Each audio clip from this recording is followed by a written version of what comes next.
You know how some carriers give you so little for your older busted phone you just end up living with it? I don't think so. Verizon lets you trade in your broken phone for a shiny new one. You break it, we upgrade it. You dunk it, doggy bone it. Slam it, wham it, strawberry jam it. We upgrade it. Get a 5G phone on us with select plans. Every customer, current, new, or business. Because everyone deserves better. And with plans starting at just $35, better costs less than you think.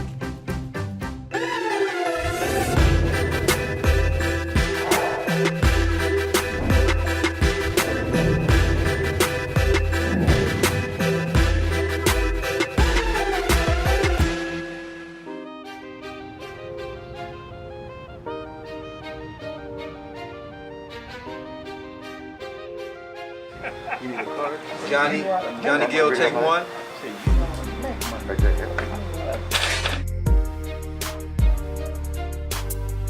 All right, Johnny Gill. I hope you got an Adidas deal. You got Adidas socks and drawers on? Yeah, man.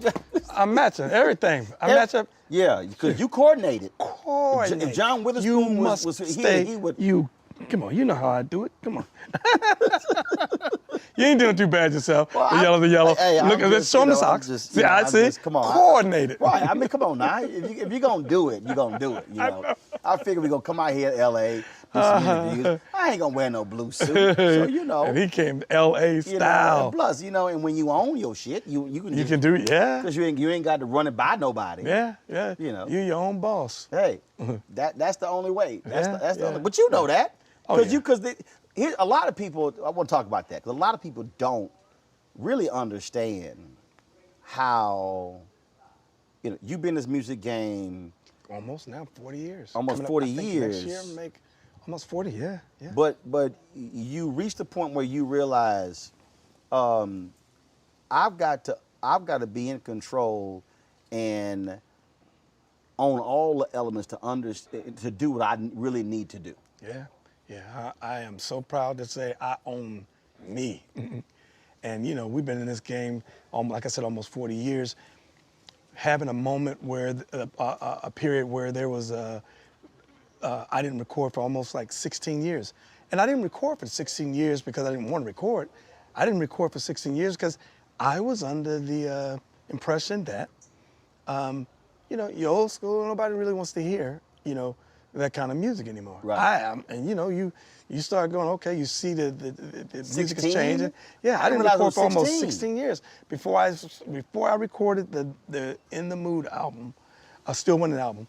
I was off for about 16 years. I was, you know, touring and doing gigs and stuff, but just didn't record because I was like, there's no need because of the way the industry has changed, the music has changed. In terms of radio stations, not playing grown folks' music. It's all hip hop or it's. Yeah, and I remember my friend at the time, we had just met, Ira Duet, and I remember her telling me she wanted to, she had a label and she wanted me to, she had a few people that she was looking at and she was like, I would love to be in business with you.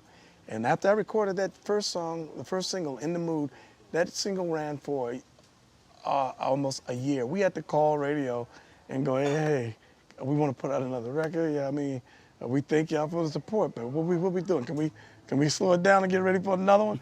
And that's when I realized, I was just like, hey, well, hold on, wait a minute. They still want to hear from us. Right. And from 2010 all the way up to right now, to 2019, I've been recording with records out. So I want you to explain that, because when we talked before, what you just said, look, they were playing it for a whole year.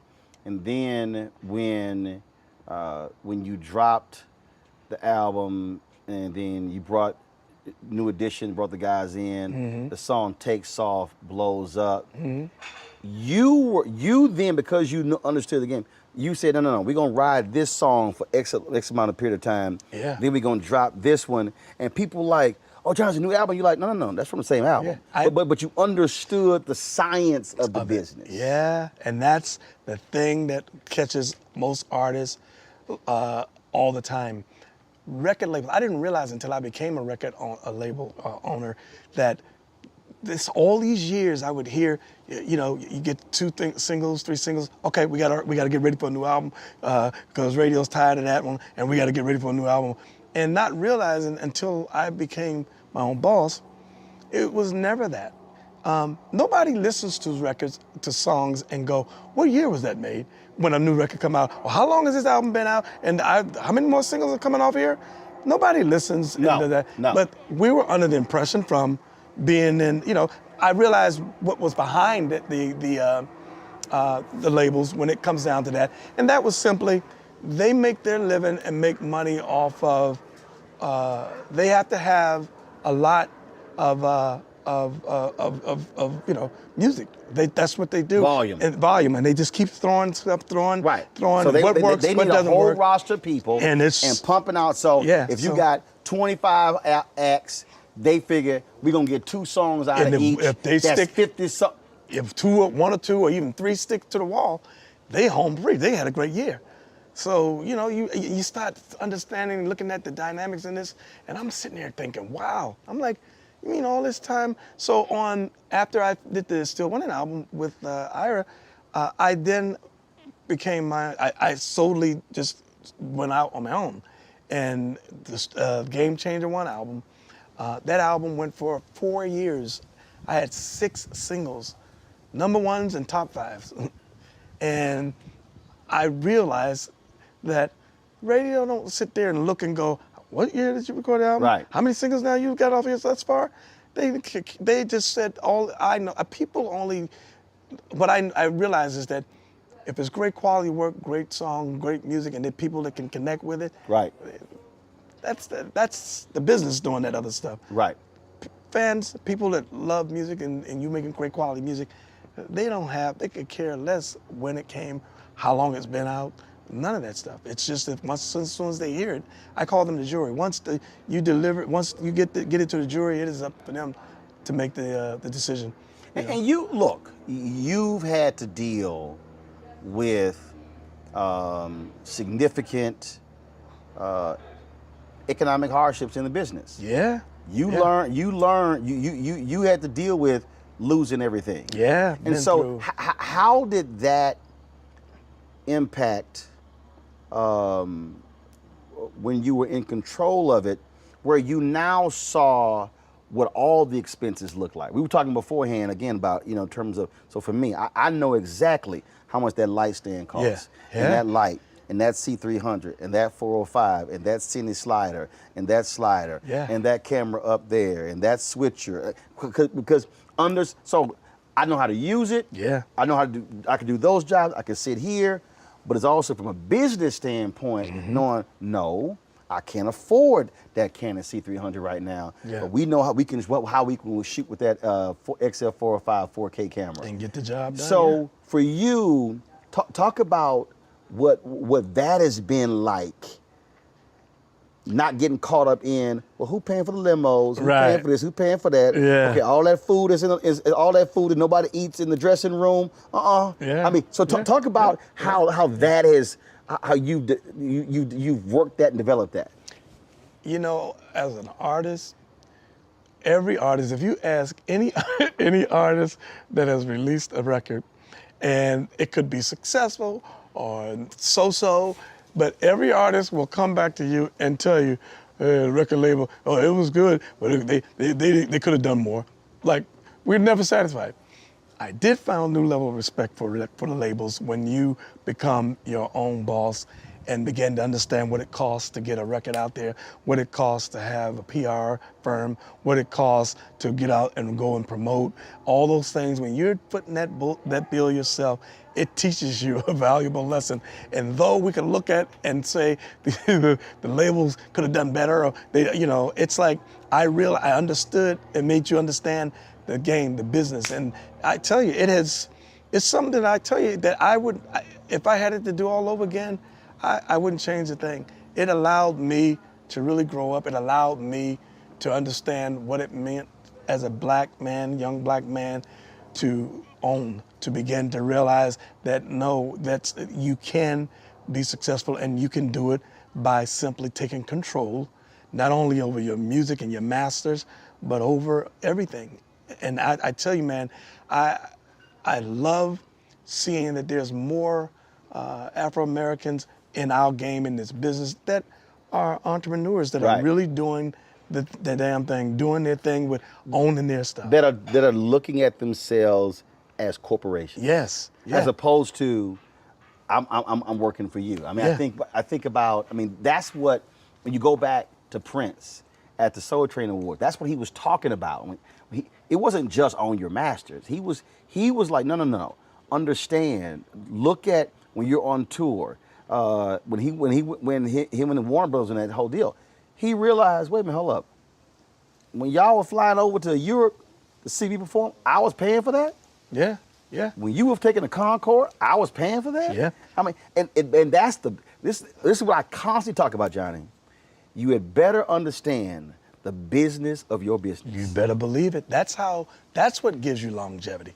Not because, I mean, hits can come here Right. and there and every now, but understanding the business is what can give you and will give you longevity. And it's funny that you mentioned Prince, because Prince and I sat down one night at the House of Blues that used to be on Sunset during that time. Mm-hmm. And we shut down the place. So we were sitting down talking, and he was explaining to me the whole thing about the slave and how he was wanting to get his master's and all the other things. He was the one that told me. He was the one that inspired me to, that's why I made that decision to go in business. And my first partnership was with Ira, but Prince was the one that told me. He was like, listen, man, own your masters. He says, understand all of the business of this stuff, and not just simply because, they got you out there and they're you're doing the work and they're taking all the profit. I mean, we sat down and shut down the House of Blues. Yeah, that's when I came. And when In the Mood came out, and Prince, when he passed away, I'll never forget.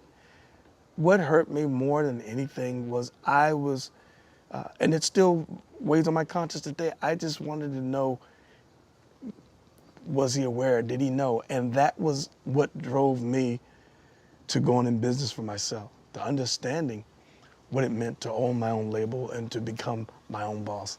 Yeah, he absolutely did. And man, wow, it's still to this day makes me, I have such great appreciation for what he left me personally. And see, when you talk about owning your own label, let's talk about understanding where you don't need validations. What I mean by that, and I've experienced this, man. Where you gonna get on MSNBC and CNN? I go, I own this. Coming out here, I came out here, George Lopez Golf Tournament. I said, we're gonna stay here for the week. We rent this Airbnb. We bring all of our equipment in. Mm-hmm. I come with two of my production guys from DC. We hire 3 people here in LA. This is what it's gonna cost. We're gonna do 15 interviews for the week. Yeah. We shot 7 interviews last time. If I pick up 4 more, I now have 26 episodes. Wow. That I can run a new interview every 2 weeks on my OTT network. Wow. And then we shot them all in 3 weeks. Wow. And I own it. Yeah. I now can license it.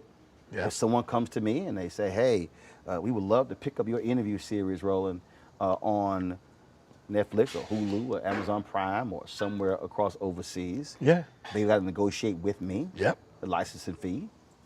Ain't no middleman. That's right. And I'm like, my worth is not, it's MSCB. And here's the deal. And if none of those people even call me, I can put it out myself. Yep.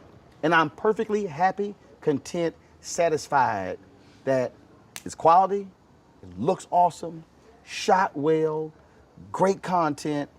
That's what matters. And you know what you're doing. There's no ifs, ands, and buts about it. But you got cats who get caught up. Yeah, but Johnny, but you ain't no major.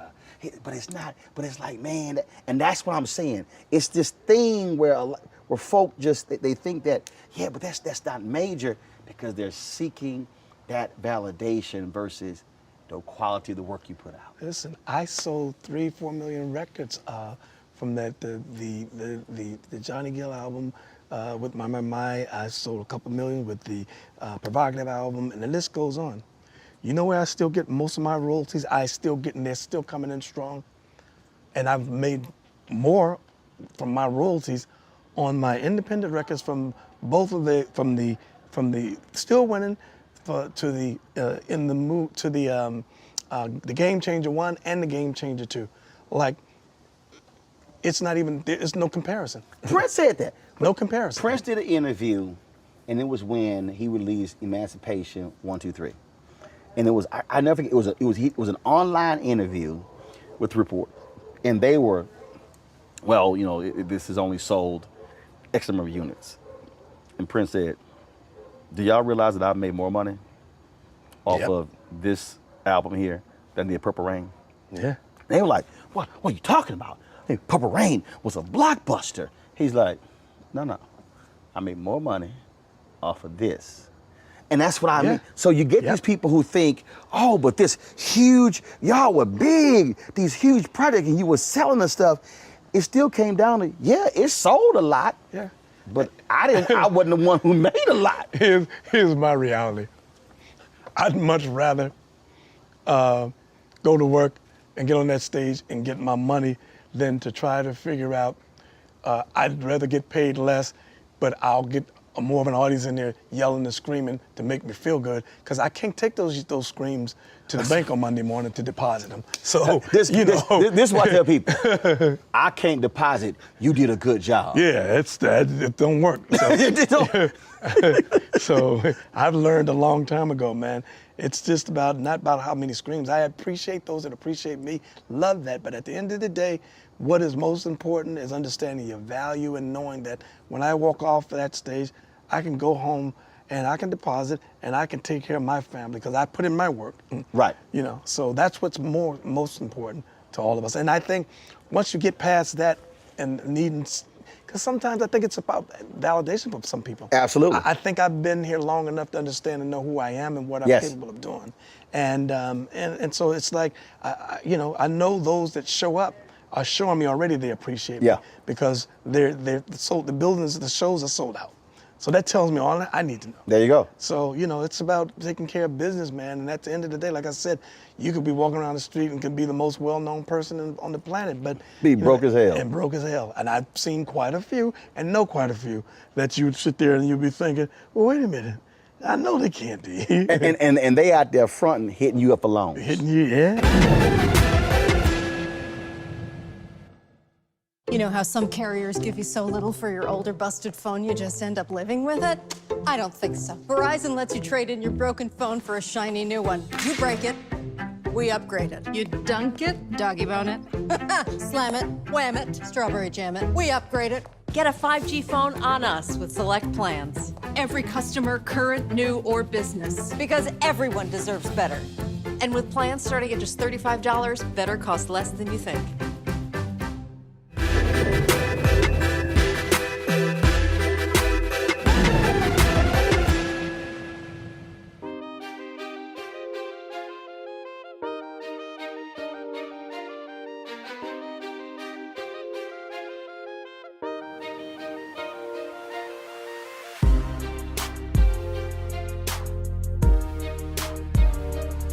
I've had I can't pinpoint where it comes from. I certainly think it's upbringing, but neither one of my parents went to college. Ain't like we had money. My parents combined never made more than $50,000. Wow. But my whole, even when I think back to when I went to Communications High School and when I was at Texas A&M, even when I got out, I never had this idea that I needed to go work at the Washington Post or the New York Times to feel like I made it. Early in my career, I'm thinking back. I remember people were saying to me in college, "Roland, man, you need to go work for the New York Times." And I said, I don't work for the New York Times. I said, I can do quality work wherever I go to work. And people would look at me like I was crazy, like, but that's the New York Times. Yeah. I mean, that's NBC, ABC. And I was like, yeah. I said, I can do quality work regardless because I know what it feels like. Yeah, did you ever tell them what I gave, the nickname I gave you? Come on, let me tell y'all something. Let me tell you about him. I would watch Roland having these debates, and there's like a look that comes on his face, and I would go, oh shit. Okay, he's getting ready. So I started calling him, hey, little Pitbull. I was like, yo, this is Pitbull right here, because it was like I could always tell when you was getting ready to lock the jaw, and it was not going. There is a look. And I used to go, I was like, man, yeah. And I remember when I first met you, I was like, hey, listen, here, Pitbull, nice to meet you. See I freaking love it. Okay, see, here's why you gonna laugh. Because when I was at the Fort Worth Star Telegram, it was a brother who brought me in, Ken Bunting. God rest his soul. They hired me, and Ken should have been the top editor of the newspaper. Mm-hmm. He had played all the positions. Mm-hmm. He had beloved in the newspaper. Everybody loved Ken. I mean, all of that. And he got passed over. And they picked a woman, Debbie Price, grossly unqualified, had never been an editor in her life, not even a college newspaper. She went from being a columnist to the top editor. It was utterly ridiculous. And the publisher, Rich Connor, picked her. So they had a meeting. They had a meeting, and where they introduced. He comes down and he announces who's going to be the new executive editor. So man, we sitting in that. So I'm standing up, but next to the column. And just look at my face. Utter disdain, hot, pissed. Now Ken, he's there. He's got a look on his face, and Ken's, look, it's all good. Soldier on. I'm like, fuck that. I'm like, I am not feeling this. And so when they finish, so Connor goes, any questions? Hitting his ass with questions. And folks were like, damn. And then like when it was over, everybody walking up, shaking her hand, congratulating her. I walked right past her. I wasn't gonna front. I wasn't gonna sit here and congratulate you when you shouldn't have gotten a job. And folks were like, Ro, man, you were asking them questions. I said, man, let me explain something to y'all. I said, y'all gotta make up y'all mind. I said, you don't hire a pit bull and think the pit bull only gonna attack outside the building. Yeah. I said, sometime in a pit bull gonna turn on you. Yeah. I said, because a pit bull is a pit bull. Yeah. I said, now, my suggestion don't provoke that pit bull. But a pit bull is going to be a pit bull. Yep. Inside the building or outside the building. That's right. And that's what I told him. Wow. And my deal has always been, I am going to hold you accountable. Yep. If it's on diversity, if it's on hiring, it don't matter if I'm getting paid, because what I cannot stand are parking lot militants. Yeah. And one thing that I know, I witness it and I see it, I know it to be a truth. I saw what you did and getting it started with CBS. I was like, whoa. No, I mean, it's just I don't care who you are, I'm gonna hold you accountable. That's it. And look, and I know for a fact, and I know that I have lost out on opportunities.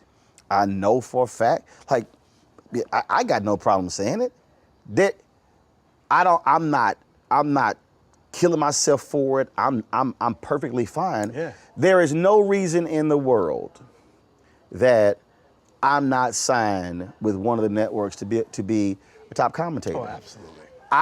Absolutely. I will take on all these cats. But they deal is this is what one exec told a friend of mine. this person, this was a white guy who ran one of the networks. He said, Roland's like a strong cup of black coffee. Not everybody, can handle a strong cup of black coffee. And I'm sitting here going, well, maybe we need more strong cups of black coffee on TV, because y'all got too many people who got too much milk and sugar and cream in it, and you need a strong black cup of coffee. But that's the thing, man. And it's like, and when I tell people, there's a consequence to being you, to doing you, but you accept it. Yeah. And then go with it. And if you don't get certain things because of that, I'm fine. Yeah. But have you ever done a show and they prepped you and asked you in any subtle kind of way, like, hey, listen, this show's blah, blah, blah, blah, and we need you to, kind of keep it or tone it down, or can you, blah, blah, blah. I was just wondering because, no, that's happened. I'm talking about when I was at CNN, they called my agent and they said, hey, can you have Roland pull it back? Because, it's just a TV debate. And it was Mark Watson. Mark said, you see, y'all gotta understand. He said, that's not Roland in fifth gear. He said, that's second gear. He said, y'all think that's not fifth gear. He said, so your people, he said, everybody else, they in fifth gear. He in second gear. He said, so you want him to dial it back to first? Because, and my deal was, when I go on, I'm thinking about the viewer, I'm thinking about the consumer. And my deal is, I'm about to put you in a rhetorical body bag. Yeah, I've seen that 150 times. That's what I told you. My deal is, I'm about to take you out. Now, if you can't handle this heat, don't sit your ass in that chair. This is I will compare it, and you tell me when this is happening, because I always ask, you call them pops, Eddie Leverty. To me, it's no different when you're a singer. You tell me, who is it where you were like, y'all might be on the bill together, or they might be there when you say, now I'm letting y'all know, we gonna wear your ass out when you hit that stage. Yeah. So y'all gonna have to bring some extra, because when we walk off that stage, that's literally how I operate. I operate. It's literally the exact same way as an athlete or as a singer. When we walk out and that red light come on, you already know it's game time. It's game time. And I'm about to bring. I'm about to bring a can. Hashtag Team Whip That Ass is about to show up. And to me, this is just me. You should say, I accept the challenge. To me, that's how this is singing. When somebody says, come on, Johnny, bring it. we about to put it on you. You're like, okay. I'm like, bring it on, let's go. Show me what you got. Let's go. You know how some carriers give you so little for your older busted phone you just end up living with it? I don't think so. Verizon lets you trade in your broken phone for a shiny new one. You break it, we upgrade it. You dunk it, doggy bone it. Slam it, wham it, strawberry jam it. We upgrade it. Get a 5G phone on us with select plans. Every customer, current, new, or business. Because everyone deserves better. And with plans starting at just $35, better costs less than you think.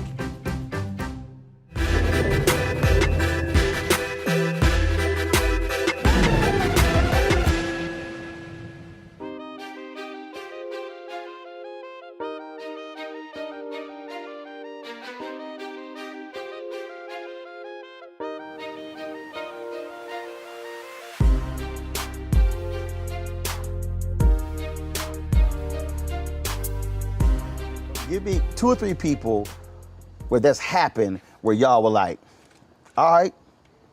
Oh man, we done been in so many, but I don't think it was ever a secret about myself and my personal feelings about Brian McKnight. I remember we had some issues one time.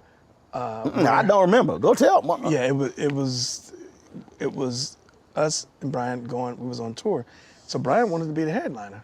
Now your headliner with New Edition. So we're like, okay, you want to be a headliner? Not a problem. Since you think you big and that big and bad, okay? Yeah. And I'll never forget one night we, two of the guys, the driver got lost. I think it was Westbury we were playing. And I'll never forget, they asked him if he didn't mind going on first, and we would close out. And they came back and he said, no.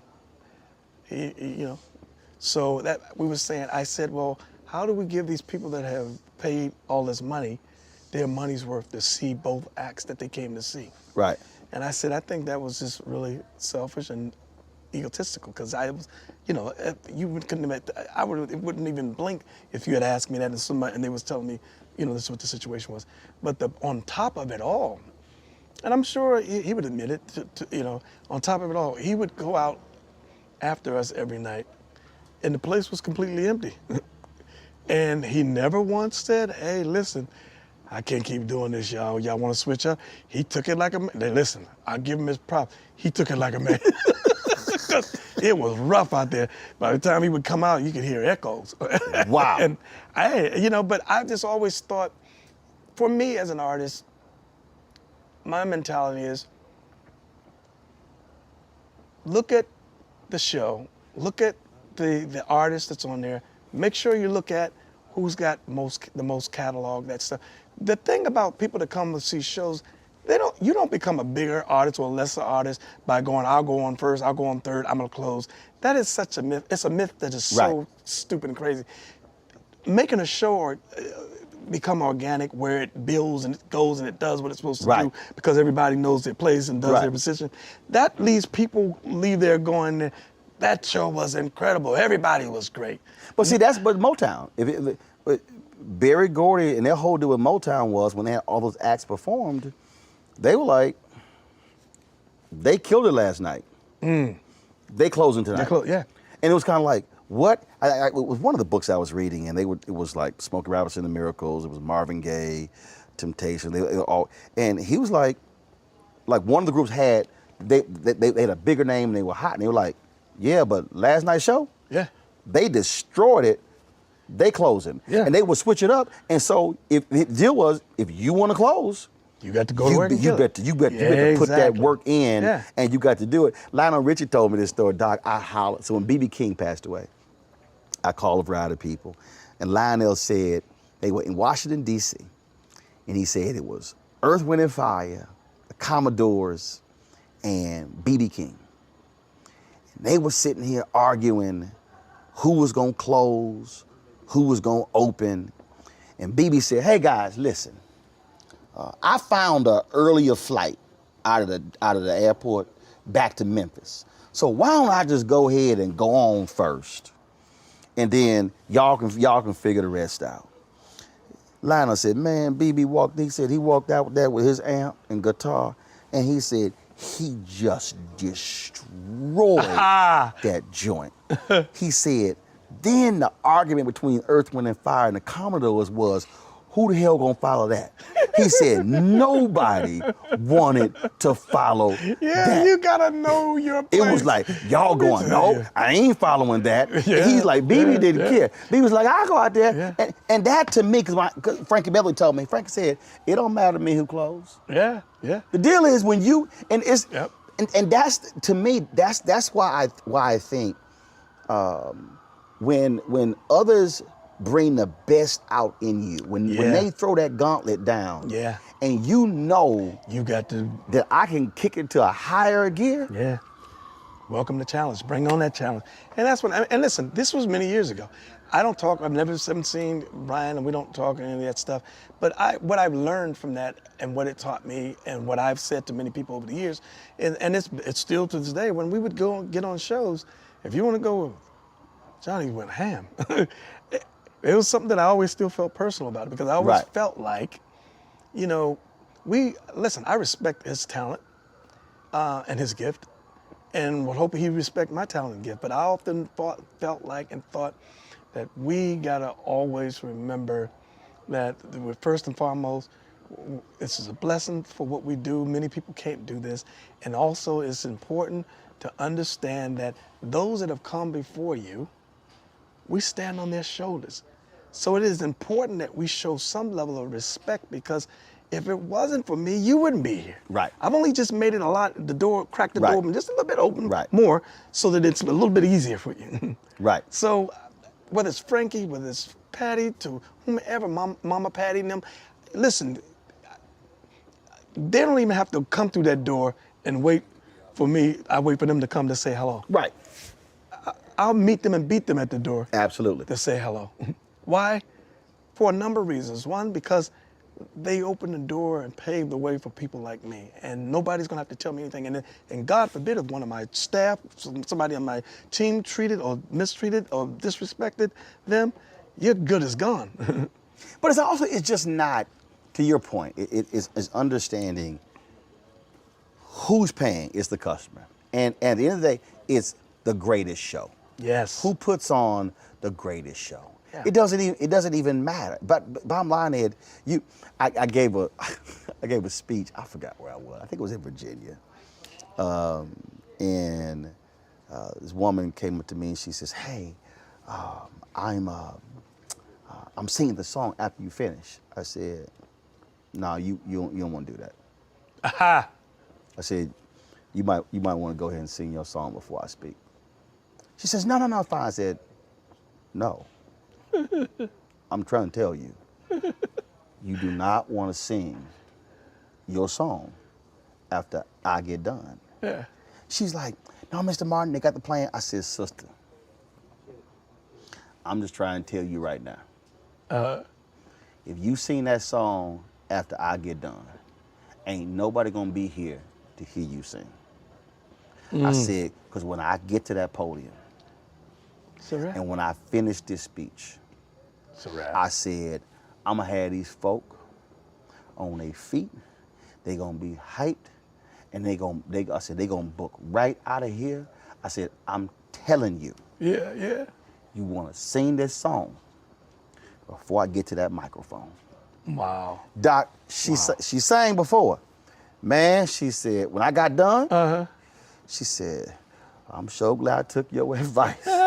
She said, because man, and again, but look, there are a lot of great speakers. Yeah. My whole deal is, I remember I was in DC with some around inauguration, Obama's second inauguration. They booked me, Michael Eric Dyson, and Ben Chavis to all give keynotes. I don't know what the hell. And these people, they were like, "Well, who's gonna go first?" I said, "It don't matter." So I said, "Y'all just tell me where I'm speaking." And I said, "It don't matter." I said, "You put me first, second, or third." I said, "It don't matter." Wow. I said, "All I know is when I get to that microphone, You'll know I've been there. it's gonna be hotter than this bad boy, right?" I just told him. But again, that's the thing that, again, when you got it, you can say that's cocky, that's arrogance. No, it's not. It's a confidence and recognizing and knowing what you're capable of doing, and it doesn't matter where, when you have to do it. You know what you're doing. You know what you're capable of doing, and what you do, and how you can impact people. So that's a level of confidence and that you have that is not arrogance. It's not any of that. It's just I'm secure with who I am. But here's the other thing, and I'm telling, because you just said it, and I want you to expound on it. But it's also understanding. I know what to deliver for this audience. Yes. Because I guarantee you think the same way. When you come in, when you buy a ticket to this banquet to come hear me speak, I want you to get in that car and I want you to say, "Man, I'm glad I didn't miss this night." Yep. Man, what he had to say and blew me away. Yeah. I don't want nobody Yeah. getting in that car saying, "Man, why in the hell did we spend $50 for this ticket? Why?" Man, I said, so that's actually when I'm getting ready. Yeah. Like I'm sitting there, and when I'm sitting there, like I'll be at the podium, and I'll be like rocking, I'll be moving, and they'll be like, "You okay?" I said, "No, I'm fine." Cause I'm like, when I stand up behind that mic, I know what I'm about to bring. Do. Yeah. That to me is what is of value. Yep. I'm about to give you something Yep. that's gonna put you in that. You're gonna remember this. Yeah.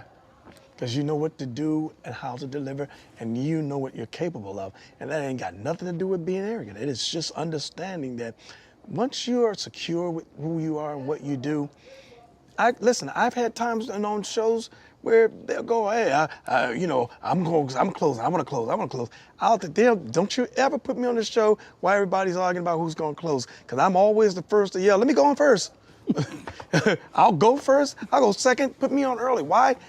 They're still happy. They're new. They're there. They got energy. They're coming. And listen, at the end of the day, if the show, like I say, grows and it's organic, what you do, it's just as impactful as Yes, it is. as the person that's closing. Yes, it is. It's all added on to what causes this to become that night that they go, it's magical, and everybody, boy, yeah, blah, blah, blah, did this, and he was good, and blah, blah, blah, blah. Not to take somebody and go, if you want to just because about the ego, to look at you and you can go, okay, my catalog don't fit with Frankie's, and I want to close after Frankie, then it's like, Frankie doesn't come, smash the house. Here I am trying to push myself, beat myself, trying to get them, trying to chase after something that you can't chase after. Why? It's simply because it's out of order. And at some point, if you want people to come, have a great time, and to watch and see a great show, it has to be organic. That means everybody has to know their place and go out there, you do what you do, and know that that's what makes it all work and becomes such a success. It's understanding your place, knowing what you do, go out there, do that, and whoever closes it, however, if it's done properly, everybody gets their accolades and get their respect. Right. You know how some carriers give you so little for your older busted phone you just end up living with it? I don't think so. Verizon lets you trade in your broken phone for a shiny new one. You break it, we upgrade it. You dunk it, doggy bone it. Slam it, wham it, strawberry jam it. We upgrade it. Get a 5G phone on us with select plans. Every customer, current, new, or business. Because everyone deserves better. And with plans starting at just $35, better costs less than you think.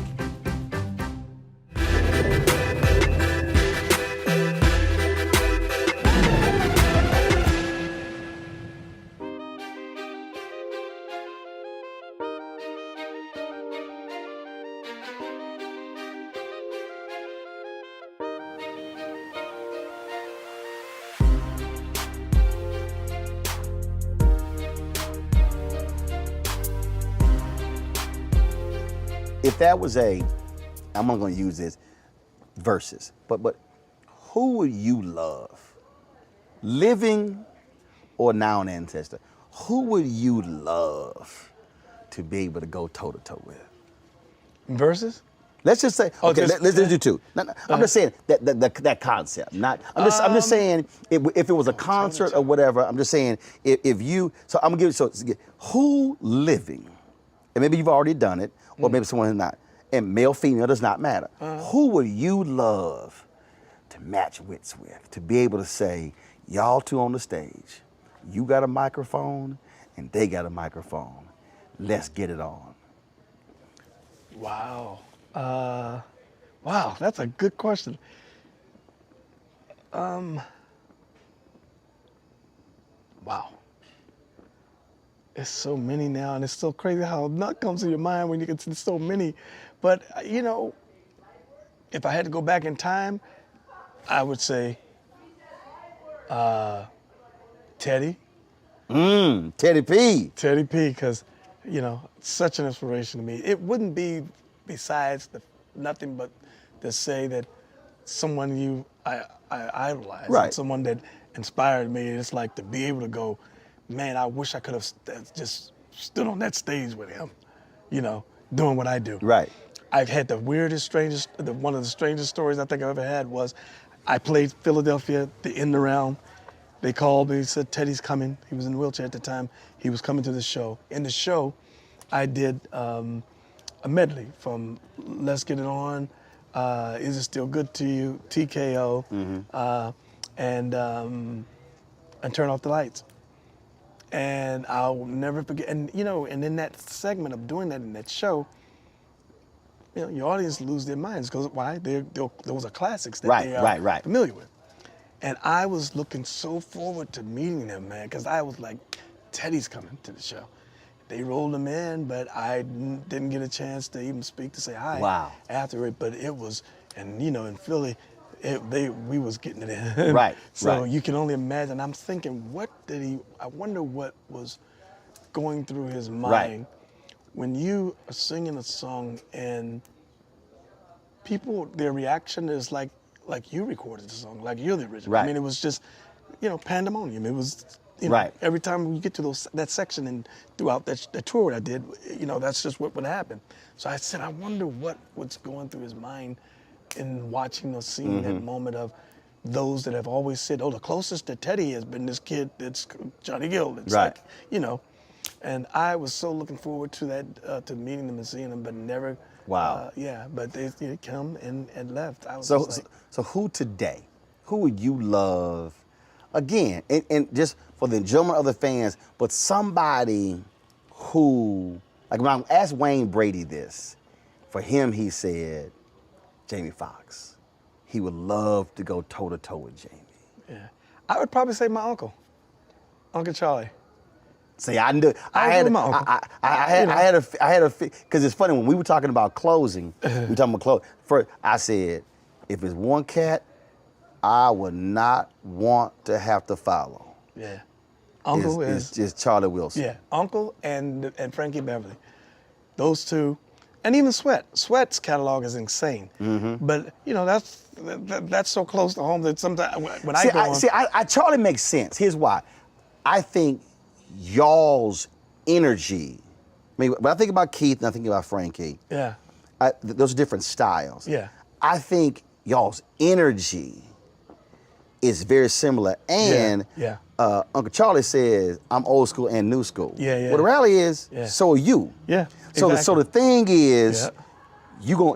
he pull out his old hits. Yeah. You pull out your old hits. Yeah. He's got a group. pull out some new hits. I come from a group. He You come pull out some new hits. Yeah. But the thing is, Yeah. y'all energy in terms of, ain't nobody ever said y'all too laid back. Yeah. Yeah. Yeah. Yeah. I don't think you've ever went on stage and came out and the suit was dry. Right. No. Never. Never.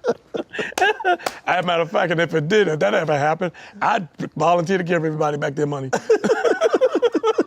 That's like me. That's how I've always measured when I was in college. And people like, man, how was the party? My outfit dry. Let me tell you, the party animal himself, the original. Let me tell y'all. Hey, man. Every party event that we've ever been, you want to know who gets the party started and who will not leave the floor and will until the lights come on. Hey, dog. And you'll go, aren't you tired yet? Nah. He's like the Energizer Bunny. I don't drink. That will I don't just smoke, go. I don't do no and where You'll be drugs. like, what the heck are you on? Hey, dog. Hey, man. And he goes. And ain't repeating the same moves. So it's like, yo, what the heck? Hey, Doc, look, I believe in we gonna have a good time. Yes. We gonna sit here and get this thing. And I'm telling you, I told somebody this here. I said, if you want to understand partying, I said, you know, when you packing your bags, you got those weight limits, the suitcases. I said, I went to Essence one year. And I think I went to Essence and my suitcase was like 69 pounds. It was one under that 70-pound limit. When I went back home, why was my suitcase 74? I had nothing new. I sweated through all of those, my linen suits. The suit, the shirt, the ascot was drenched. I got to the airport, I said, how the hell is my bag 5 pounds heavier? Oh, my God. Because it was sweated suits. I've seen it firsthand. You tell me, I've seen it firsthand. But, you know, that's what I call living life, enjoying life, and being able to, even doing what we do, just in having a moment where you're able to just let your hair down. This is what it's all about. And this is just what get it makes in. Yeah, getting it in. So I got to ask you this here. So I have this new thing now. I did this on Instagram Live. And I just come with this stuff. It just, trust me, I don't even think about some of this stuff. You already know I love music. You already know, Oh, yeah. Jimmy Jam, he's sending me stuff. I love music. Yeah. I got everything on my iPod except polka music. I ain't got no polka. But I got everything else. I got everything else. But the thing, man, So one day I was on Instagram Live, and I was talking about. I said, y'all. I said, it's some nice songs. I said, but I'm talking about that oh shit music. Yeah. People were cracking them laughing. They were like, oh shit music. And in fact, it was funny because Snoop Dogg jumped on my IG Live. And I brought him in. He was like, oh, you killing. I said, Snoop, this is that oh shit music. I said, I'm talking about when you in the car and it come on, you like, oh shit. I said, the song that make you stomp your feet, you throw your. I said, every song can't do that. Yeah, that's right. What? Give me 2 or 3 for you when you. That's oh shit. It come on. It just hits you in a different way. It just take. I don't care what mood you in. That song come on, and your first act. Oh shit. My God, I gotta tell you, first Marvin Gaye's "Let's Get It On." As soon as you hear that, wow, wow, wow, wow, it's over. It's done. And Beyonce, "Get Me Body." That beat does something to me that drives me crazy. Oh, "Get Me Body"? I don't know, yeah, as soon as it comes on in the club, I could be sitting, chilling, talking. It drives me nuts, and I can't sit still. Yeah. And there's another one, Q-Tip.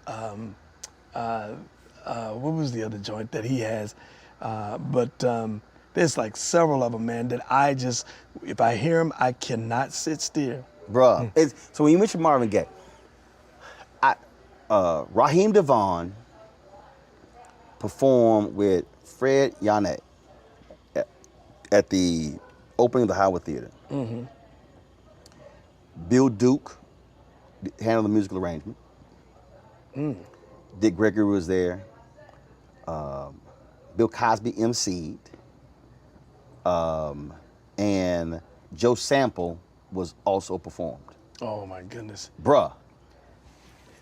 So Raheem and Fred come out, and Raheem sings a version of "Let's Get It On" that I had never heard how it was arranged. I was like, that's not. So then I later discovered that Marvin did that version, and it was late. It was a demo, and then it was "Let's Get It On" Part 1, and then "Let's Keep Getting It On." Dude, when I say I'm not lying, because this is how I am with music. I was in Houston a Thursday through a Sunday, and that was the only song I listened to. Wow. No, I don't think you understand. Wow. I'm talking about, I listened to this song 35 times in a row. I was in the parking lot of a Walmart. And was just in the car, just couldn't. It was just Isn't that hitting. the freaking best feeling? Dude, and I went live, and it was like, damn, you getting in. I was like, on repeat. Wow. I'm talking about, I went through this period for 3 months. 2 years ago. I was only listening to Frankie Beverly and Maze live in LA. Wow. 3 months. Yeah. I didn't listen to no. Man. It's just, Man. and the crazy thing is, my daddy would do that crap. When Sexual Healing, when he came out, he played that album, he played that record so many damn times in a row. I remember me and my sister Levita, we were in the kitchen, we were washing dishes. We were like, if he played that damn song one more time, we're gonna break that fucking record. He was on repeat, and the crazy thing is, that's how I listen to music now. Wow. You swear the OJs Put Your Hands Together, you swear it came out last week, the way I was listening to it. Yeah. I even told Ed, I said, man, y'all got to do that in a concert. Yeah. I think about Charlie Wilson, Gap Band live in LA. They did a 48-second version of Wide. Johnny, that Wait a minute, I think you played that for me. Remember we would play golf and yes, we were in because I Maryland looped on it. I looped it. And I was like, what is that? You was like, you never heard this? Dude, that was like, That was so funky. I Yeah, looped it. yeah, I yeah. made like a 4-minute version. And I told Uncle Charles, I said, you got to do that in concert. But it's just the funkiest Yeah, it was- I remember you 48 telling me- seconds. I was just Yeah. like, Yeah. dun, dun, dun, dun, dun, dun. Wide. That's all they saying. Wow. Open up. But again, that to me, I think is why music is so important. Because it hits you. Yeah. You sad, you hype. Yep. It can hype you up. It can fill a hole. Yeah. Whatever mood, that's what music does. Certain music will calm you, Yep. relax you. That's why I think it's just so powerful. It's amazing because what other art can do that can make you happy, make you sad, can put you in take you through so many different emotional things. I mean, I love movies and I love sports, all that stuff, but nothing has that level of impact that music is. In 3 to 4 minutes. Yeah. See, you said movie. That's an hour and a half, 2 hours. Yeah. Art, it's on a wall. But you talking about putting something on. Yeah. How you and instantly. Yeah, and so powerful that you can go to another country and we can't even speak the same language, but yet the song could resonate with them. And I've been to places where they don't even speak our language and they sing every note of the song. And then when they finish and start talking, you go, I don't know what they're saying. It's like you go, wow, this is how powerful music is. Right. It's universal and it's amazing. An People- art that is strong, that's really amazing. It's very interesting to me when I have conversations with people about you and your career. People forget that there was a Johnny Gill before New Edition. Yeah. Johnny Gill, I started out, and then there was Stacey Lattisaw, because she was the one who brought me in the business. And then from Stacey, I went another solo album, and then went into New Edition. But it was funny because we still saw each other and crossed paths, because I started in '83 and same year they started. So we met up. I think our first meeting was at Hal Jackson Talented Teens pageant.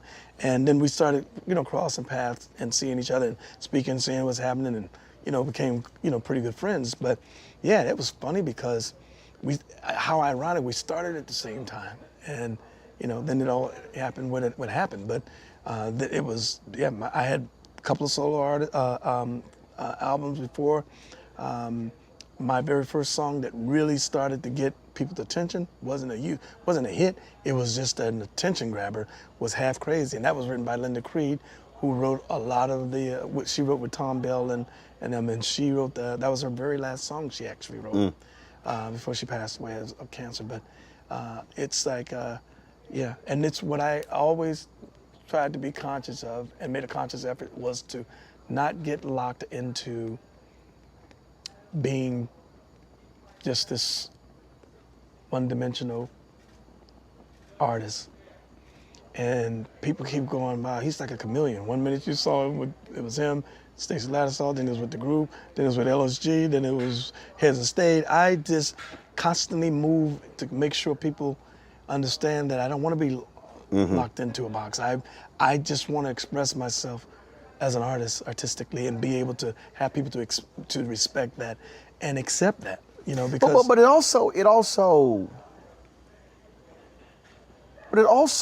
didn't also change the dynamic in that, unlike the other members of New Edition, who were a group and then who tried to do their own thing, you had already done your own thing. Right.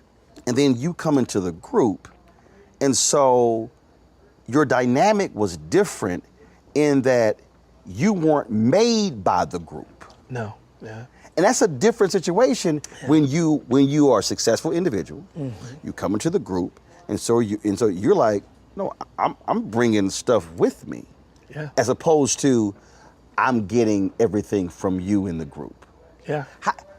Talk about how that dynamic was there, because that's a different interaction than what is traditional in groups. It's very rare in a group where somebody who's already successful joins the group.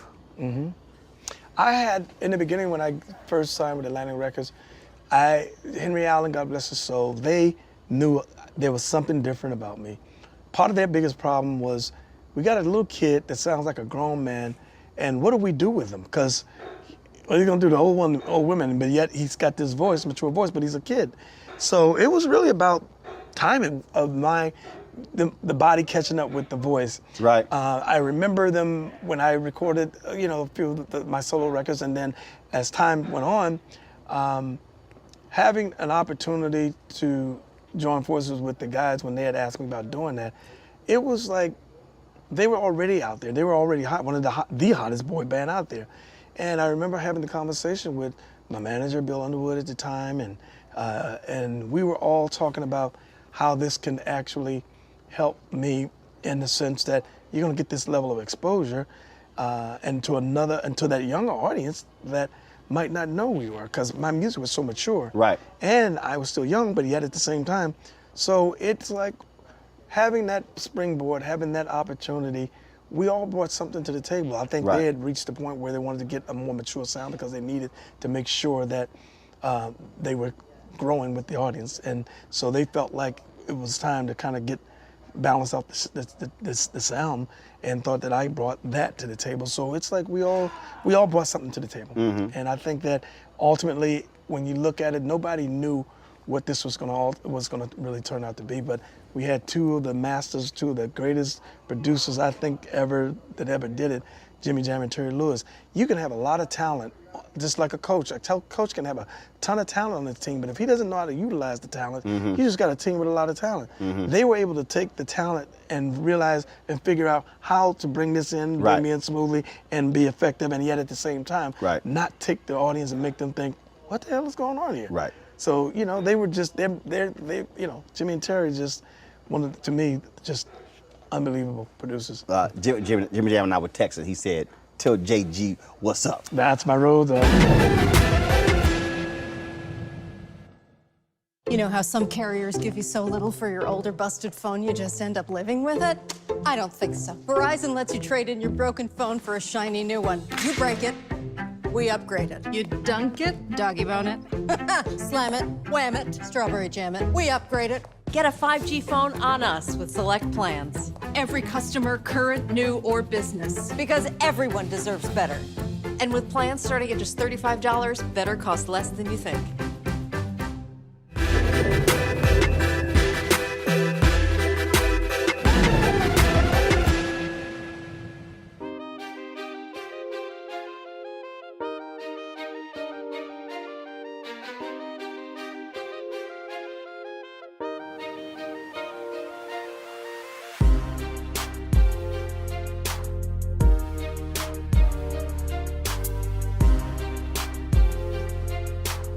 Like families, other groups, you have drama. And back and forth, Bobby in, Bobby out, BBD, all people, y'all come together. I remember when y'all went on tour, Michael Bivins hit me up and wanted me to record a video that y'all used in concert. Mm-hmm. And I said, New Edition is our generation, the Temptations. Yep, I remember that. And the reality is, look, I was texting Otis Williams. They still perform. Yeah. Otis yeah. the last surviving Temptation. Yep. Y'all have gone through a whole lot. All the drama over you grabbing the name, but you were like, yo, it was, if I didn't grab the name, somebody could have else grabbed it, and we would have been paying them. Yep. Where are y'all now? Are y'all reconcile? Are y'all saying let's get back together? Let's Oh yeah. Where are y'all now? You said it best. And we're actually true. This is a true brotherhood here. And then brotherhood, and then families with siblings. You have your internal issues. We ain't never ran over shied away from that. But at the end of the day, we are a true brotherhood. And at the end of the day, here we have our time and our space that we need from each other. Right. And then we always figure out to come back and come in full circle. And where we are now, as we've all realized, even after Kobe passed away, that it's time for us to figure out and understand that life don't discriminate. Right. I made that first call to make sure everybody understand this could have been a call for any one of us. Life don't discriminate. Right. And that we have to understand that we, at this stage of our lives, as old as we are, there's more years behind us than there are in front of us. And how many more opportunities are we going to get to be able to do what we're doing to take care of our families? I'm like, you know, we've been blessed. Some strange way, for some reason, God continues to keep setting and having, giving us all these great opportunities. And at some point, I was saying, that window at some point is going to close. That's right. So it was about us sitting down, talking about the things that we needed to talk about and the issues that we had, and we were able, and we do that and have done that, and that's been for a number of years. We would have issues, and then we figure it out, come back. That's the unique thing about us, and the difference between us and other groups that they don't get and understand. Right. There's a real true brotherhood here that we have, and we have our knockdown, drag out fights, from whether it was physical, whether it's just yelling and arguing. But at the end of the day, when you see us come on the stage, it's like a nuclear explosion. It's just, that's part of, I think, our dynamics of what makes this group what it is. But at the end of the day, you know, we're siblings. We talk, we check on each other, we deal with each other, wanting to make sure that families, everybody's good. And so we go through our peaks and valleys, but at the end of the day here, and there's always something to work on, something to deal with, something to get over, a hurdle, a challenge that we have to deal with. But ultimately, everybody understands the brotherhood, and it's real. You can't manufacture that. This is just what it is. But also, I think it is something you said when you said, look, there's no guarantee that the window will remain open. Yeah. All of you, it might be aches and bruises, might pull butt muscles playing softball games at Jeffrey Osborne. It was my quad. Oh, it was your quad? Yeah, okay. yeah. Quad. Shut up. It's amazing. My hamstrings, I think it was. Yeah, this is the quad. Oh yeah, it was the hamstring. But all of this was... well, it was all of that. It was the quad and the hamstring. Right. It was everything. You pull a whole leg. Oh, man. But I was cool about it when I heard it go, psh. I was cool. I was like, uh-oh, something ain't right. And then I went walking back real slow, like, oh, damn. Just trying to be cool and stuff. Man, I sat down and went, shit, what the hell is this? Went back to that hotel. He was howling in pain. Oh, my God. Jeffrey, get somebody over here. Shoot. But that was fun. But y'all still physically able. And the thing is, look, you do it when you can. Yeah. And to your point, you don't know. Yeah. And so that there's nothing worse if one of you can't. Yeah. And now it's not the same. It's not the same dynamic. Yeah. And so it's God like, yo, us, man, put that stuff behind and, man, do it. Like, that's what I love. When I see Eddie, Walter, and Eric, look, Walter got MS. Hey, but it's time to hit that stage. He gets it in. I mean, because you don't know. Yeah, you don't play. And I'm, you know, we're working, getting ready to just flushing out the rest of the agreement, and yeah, we're getting ready to hit the road, all 6 of us. So that's in the works, and then the Vegas residency, we're getting ready to. We're flushing that out too as well to get all that stuff done, and go and get this done and have fun with it and understand that we are who we are, and it's nothing going to change. What we've made, the impact that we've made, and the contribution that we made to this industry, it is what it is, and you know, it's time to just go have fun. Ride this till the wheels fall off, but enjoy it. Right. We're not kids anymore. Right. We're grown men. Right. And got kids to take care of now. Precisely. Yeah. So it's been a blessing. And the kids got kids. Yeah. Yeah. That's right. Got That's that. Right. You believe it. Is there something that? A couple more questions. Is there something that you have not done musically that you've really been wanting to do? Yeah. What is it? 2, gospel album and a Christmas album. People keep hearing that Really? one song and think about it. For almost 40 years, I've never recorded a Christmas album. They only hear that one song, Give Love on Christmas Day. And I keep saying every year, I'm gonna do a Christmas album, and never got around to do it. Now, when you say do a Christmas album, are you talking about, because here's the thing with Christmas albums, which are very difficult. There are a lot of folks who say, I only want to hear, you know, the standard traditional songs. Kim put out a Christmas album. What I love about it is there were no traditional songs, but I really love it because it's unique. Original, yeah. And so, do you want to do a cover of traditional songs, or do you want to just do original material that's a Christmas album? Mix, cover, and some originals. Favorite Christmas song you want to be on an album that you want to sing on it? This Christmas, Donny Hathaway. I've been more inspired by Fast or slow? Because the Temptations verse, remember, starts off slow, then picks up. the slow. Okay, all right. I love the energy of where it's kind of in the mid tempo, where Right. just when you can hear these bells and you Yeah. get the whole and these chord changes, it's like magical to me. But at the end of the day, it's like that and Mariah's "All I Want for Christmas." That's an original, and Right. you know how tough it is to in this day and time to really create a huge Christmas song Right. original. Most people only That like becomes a covers. classic. Yeah, it becomes a classic. Right. That's Yeah, that's huge. hard. That's hard. Yeah, yeah. Gospel, okay. And that's Gospel. my game. That's my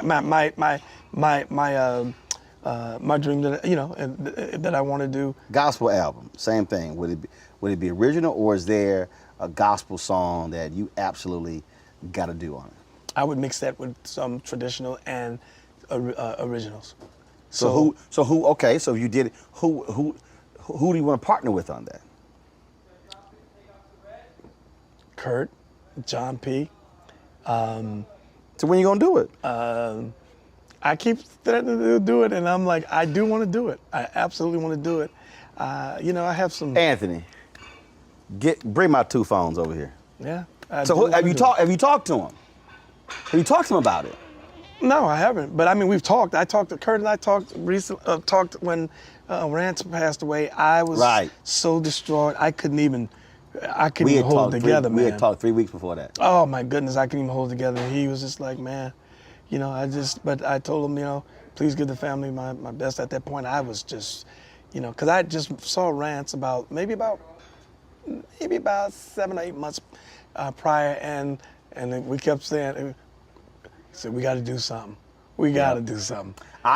He was coming into DC getting ready to work with someone. I had just sent, Steve Harvey had sent me a text, just saying, hey man, checking on you, how's your health, how's your eating? And I said, appreciate that. And he said, brothers, we gotta check on each other. And I then said, bring it here.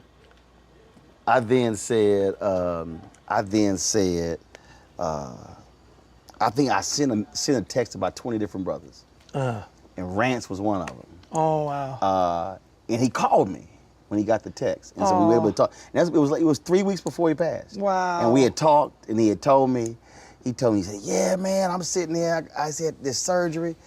He said, man, I was sitting here in my bed, and so in these silk boxers on these silk sheets, my big ass slid out the bed. He said, and injured my back. Oh my God.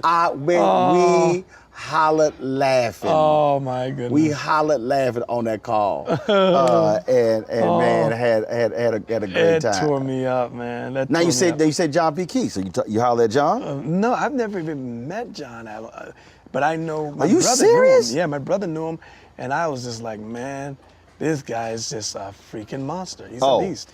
Dude, He's a beast. So I had heard John P. Key. I had listened to his music, but during COVID, and you already know I love music, and I ain't no DJ, DJ, but I'm playing music on Instagram, and man, folk were hitting John and said, man, Roland is killing your music. And I was playing his old stuff. Show Up. Yeah. I was all kind of stuff. Oh man. Man, John was, man, he hit me up. He said, nephew, he said, man, all the love you showing me, all the stuff. Man, he was, so I'm jamming. Wow. I'm doing that thing. Man, when I say we were rocking that thing, when I say we were out, so when he performed, he was in Tulsa. He came to Tulsa for the 100th anniversary of 100th anniversary of the Tulsa Race Riots. And he performed, I was right there on stage. Man, he's killing it. And he was like, he said, man, you got me listening to my old stuff. And I just told him, but hey, Doc, that bro there. Boy, let me tell you, he's a freaking monster.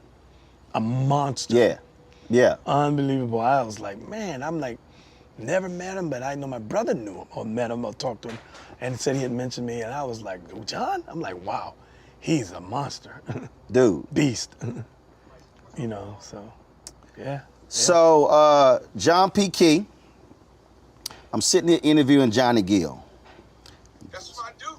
Johnny Gill just said two things he wanted to do is a Christmas album and a gospel album. And I said, who you want to do it with? He said, I want Kirk, I want John P. Key on it. So, and he said he ain't never talked to you. We talked on the phone one time years ago. Years ago, I think my brother might have put us there. Might have been. Let me say something to you. I owe you to produce whatever you need me to produce on your record. Let me tell you why. Uh-huh. I use my as that's the record I go to as a reference record. Wow. Show Up, Not Guilty, all of those mixes. My bottom end sound, hey, let me go on and say pause, but my bottom end sound just like yours on all of them John. Wow. Oh my God. Do me a favor, Roland's gonna give you my real number. Yes. Because I ain't playing. Yes. And I'm writing like a fool for everybody. That new kid, Jack Ross, Man. to his record, I would be honored. Man. I'm gonna tell you this, I'm gonna say something that don't nobody else say. I don't need no money. I'm fat. I'm rich. I'm good. I'm country. Wow. I would love to bless you. Man. Bless me for years. Again. Wow. I use you. Wow. Your vocals. Everything. I Wow. use that to reference my records. I mean, Man. Oh my God. Wow. I was just sitting here. I'm telling Roland, I'm like, he's just a freaking beast. That's it. He's just a beast. I'm just you know like, what I oh did? my You know what God. I did, Johnny? I just did the Rance Allen tribute. If you got an iPhone, shoot me a number. I'm going to shoot you some music.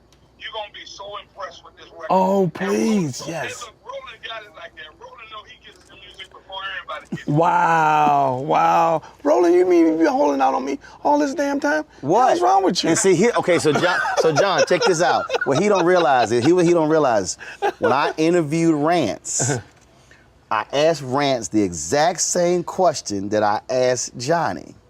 And Rance said, I would love to do something with Eddie Levert.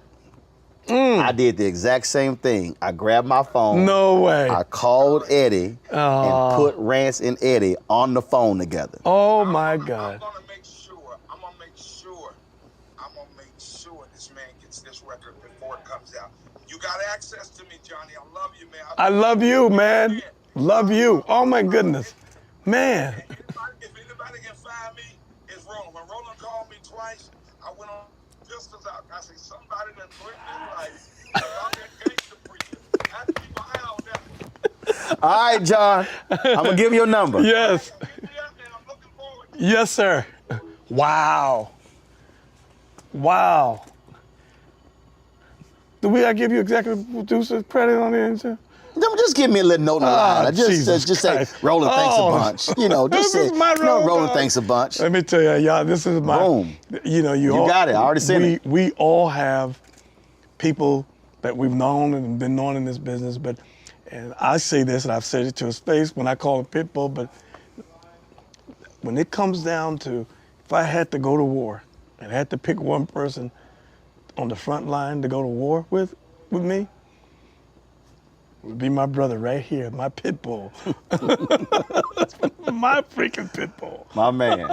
Well, you know, we had to sit down. We've been, I did one with Dondre with it, and I said, it was like all these brothers, I said, we've had all these conversations, all places. I said, no, we got to sit down and put this thing on tape. I said, and bless people with it. And man, see, like that right there, here's the thing for me, and it's just real for me. When you said that, then when you said you ain't never hooked up with John. Here's my whole deal. That don't cost me nothing. That's why I was like, Wow. not traditional interview. No, you don't say in the middle of the interview, hey, go get my phone. Yeah, right. You know, right. they wouldn't like cut the cameras, go. No, my whole deal is, we here, you said it, click. Boom. And I knew he didn't answer the first time. I was like, I'm about to hit him a second time. He gonna answer his phone the second time. Wow. He gonna answer the second time. Oh my goodness. And for him to sit here and say, my, Wow. he's used that. It's unreal. What happens is every now and then you forget how much you've impacted other people's lives Right. because we do so much and do this so much, you know, but every now and then we forget, you know, how much what we do and will impact other people's lives. Because you never know who's listening. Yeah, yeah. To think that John P. Key is doing gospel. Yeah, and that's he's crazy. using my That's crazy. as a part of that. That's crazy. Well, man, I need to get to the restroom. This was, we done. Oh, we're done? We done, my Man, brother. Thank you, thank you, thank you. Wow. See, now I'm looking forward to the gospel album. It's coming, and I promise you, I've got me on film. I'm going to make that call to him to pull it together to make it work, to make it happen. No ifs, ands, or buts, because it And wasn't done by coincidence. And I'm going to send is- Kurt a text too. Yes, man, wow. My brother. Wow, wow, love you, I appreciate it, baby. Yes, yes. Appreciate it, baby. Appreciate it. Yes, yes. Appreciate it. Man, wow. It's crazy, man, how life works, right? Yes, sir.